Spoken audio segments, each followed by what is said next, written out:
And soccer's evolved. It's evolved so much. It's not just mom and dad going out there and throwing the ball out there and coaching anymore. There's a drive, there's a willingness to go out and just work. And when it's raining, they go out and work.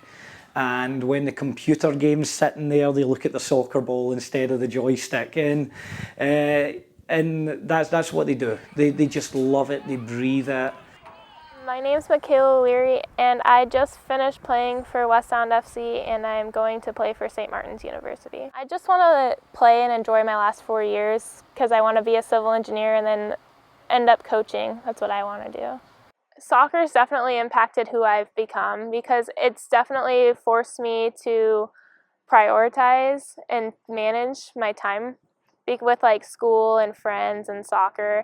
You can't always go out on Friday nights and stay out really late because you might have an early morning Saturday game. So it's kind of like you definitely pick and choose your times and stuff. We're committed to getting these kids to a level that they couldn't achieve on their own. My oldest daughter, she said that she'd never forget the first game when, the sidelines had more coaches than what it did, players, because there was all these notebooks and, chatting going on, and every time you did a move, you were concerned of whether you did the right thing or you had the right touch. There's massive life lessons to be learned in any sport, I suppose, any team sport, but soccer particularly. There's a social aspect, the psychological aspect as well. Tactical aspect, it's a thinking player's game. It's not a game where a coach just calls out a play and you run something that you've rehearsed. You've got to teach the player to think on the spot and react to different stimuli. In life, it's a challenge, and it's competitive out there. And when you graduate from high school, it's not going to be easy.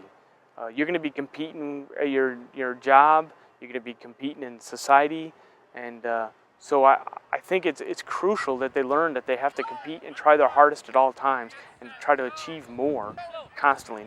They should never accept status quo.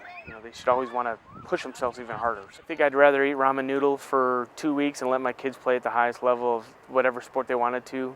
So many players out there now, like in today's world, that if you don't put yourself out there, they're not going to care. They're not going to just sit there and watch you unless you're some amazing superstar that's going to be a world player. Like, they're just going to sit there, and if you don't want to be there, they don't want you there. It's like any other dream. If you want it, it doesn't just happen. You've got to go out there and you've got to achieve it and you make it happen.